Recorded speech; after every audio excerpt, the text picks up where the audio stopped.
आपके जीवन की सबसे बड़ी समस्या क्या है? पैसे की कमी, रिश्तों में दरार या फिर मन का डर? लेकिन अगर मैं आपसे कहूं कि इन तीनों समस्याओं की जड़ एक ही है, वो है नकारात्मक ऊर्जा।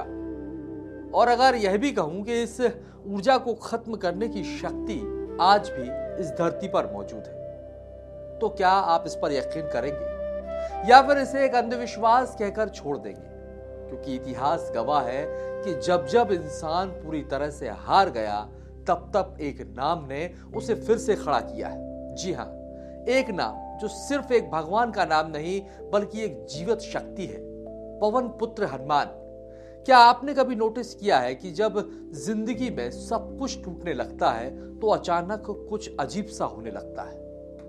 ऐसे संयोग जो समझ में नहीं आते, ऐसे डर जिनका कोई कारण नहीं होता और ऐसी आवाजें जो सिर्फ आपके भीतर गूंजती हैं। क्या यह सिर्फ आपका दिमाग है या कोई अदृश्य शक्ति आपको रोक रही है?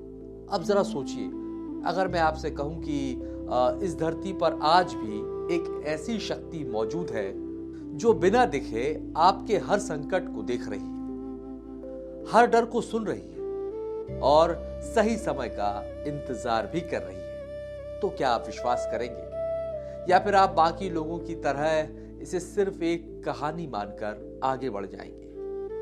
क्योंकि सच ये है कि जब इंसान पूरी तरह टूट जाता है, तभी एक शक्ति उसके जीवन में प्रवेश करती है और उस शक्ति का नाम है राम भक्त हनुमान। साथियों, इस बार 2 अप्रैल गुरुवार का दिन कोई साधारण दिन नहीं है, बल्कि ये वो दिन है जब शक्ति ने जन्म लिया था और जब भक्ति ने रूप लिया था। और इस अद्भुत अवसर को ही हम हनुमान जयंती कहते हैं। लेकिन सवाल यह है कि क्या हम इसे एक त्योहार के रूप में मना रहे हैं या हम एक ऐसी ऊर्जा को जगा सकते हैं जो हमारी पूरी जिंदगी को बदल सकती है? दृक पंचांग के अनुसार चैत्र शुक्ल पूर्णिमा को भगवान हनुमान का जन्म हुआ था। इनको लेकर कुछ लोगों का यह भी मानना है कि वो आज भी इस धरती पर मौजूद है, हमारे बीच, आपके आसपास, आपकी सांसों के बीच और आपके संकटों के पीछे। साथियों, हनुमान सिर्फ एक भगवान नहीं, एक ऊर्जा है। क्या आपने कभी सोचा है कि क्यों हर डर के समय हमारे मुंह से अपने आप निकलता है जय हनुमान?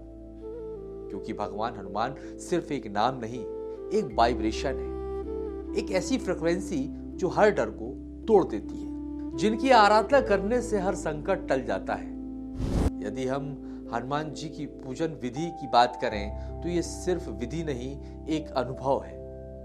आप सुबह जल्दी उठिए, स्नान कीजिए, एक छोटी सी चौकी पर हनुमान जी की मूर्ति या फिर तस्वीर को रखिए, दीपक जलाइए, वो भी देसी घी या फिर चमेली के तेल का। लेकिन क्या ये सब काफी है? तो नहीं।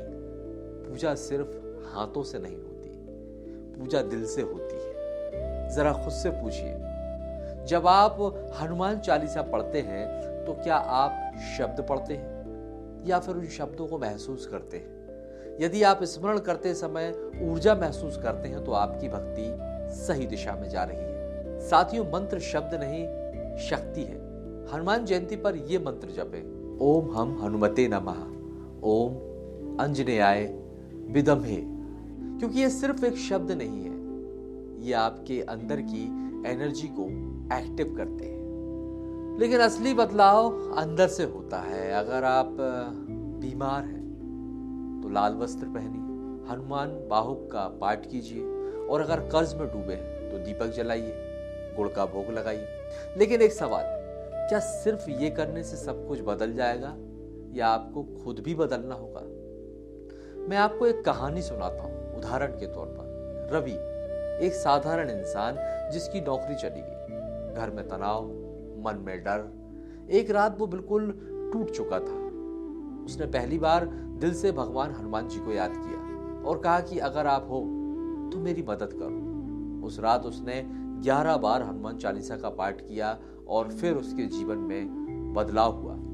अगले दिन उसकी नौकरी लग गई और उसके अंदर का डर खत्म हो गया और यहीं से उसकी जिंदगी का टर्निंग पॉइंट शुरू हुआ। इसी तरह की एक और कहानी मैं आपको बताता हूं, जब एक माँ अपने बेटे के लिए प्रार्थना करती है जिसका बेटा बहुत बीमार था। डॉक्टर्स ने भी हाथ खड़े कर दिए थे।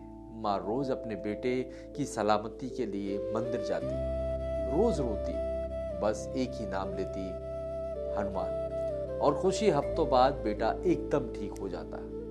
अब इसे आप क्या कहेंगे, कोई चमत्कार या फिर उस माँ का विश्वास? अब मैं आपको एक प्रयोग बताने जा रहा हूं जिसको अपनाने से आपके जीवन में बड़ा बदलाव आएगा। आज रात जब आप सोने जाएं, तब आप अकेले बैठे, लाइट बंद कर दीजिए और 11 बार हनुमान चालीसा का पाठ कीजिए। लेकिन एक शर्त है, हर शब्द को महसूस करना है, हर लाइन में अपना दर्द डालना है और फिर आंखें बंद करके हनुमान जी का स्मरण कीजिए। उस रात कुछ ऐसा होगा शायद जो बाहर नहीं होगा लेकिन अंदर जरूर दिखाई देगा। साथियों, लोग हनुमान जयंती को धूमधाम से मनाते हैं, लेकिन ये सिर्फ एक दिन नहीं है, ये एक मौका है खुद से मिलने का, अपने डर से लड़ने का और अपनी आत्मा को जगाने का। क्योंकि भगवान हनुमान कहीं बाहर नहीं है, वे आपके भीतर है, बस आपको उन्हें पहचानना है। और साथियों, अगर आपने कभी हनुमान जी की शक्ति को महसूस किया है तो हमें कमेंट्स में जरूर बताएं और कमेंट्स में लिखें जय बजरंगबली।